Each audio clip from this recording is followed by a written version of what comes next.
Dans sa définition fondamentale de la scoliose, comme vous le savez, la colonne vertébrale présente plusieurs courbures dans ce que l'on appelle le plan sagittal, qui divise le corps dans ce sens. Et il existe des courbures normales au niveau de la colonne cervicale, thoracique, lombaire et sacrée. Mais dans le plan frontal, la colonne vertébrale est essentiellement droite. Maintenant, lorsque la colonne vertébrale commence à onduler, comme une sorte de mouvement en serpent dans le plan coronal ou frontal, c'est cela la définition de la scoliose.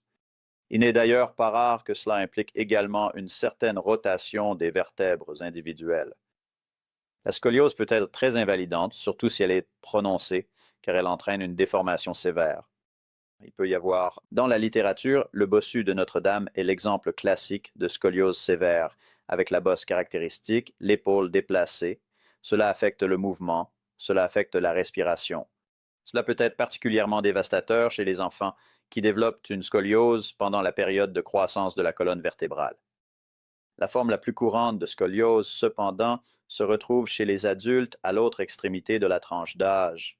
En vieillissant, leurs os s'assouplissent et à mesure que l'arthrose dégénérative progresse, la colonne lombaire commence à glisser, à devenir scoliotique et à provoquer une sténose spinale ou une compression des nerfs.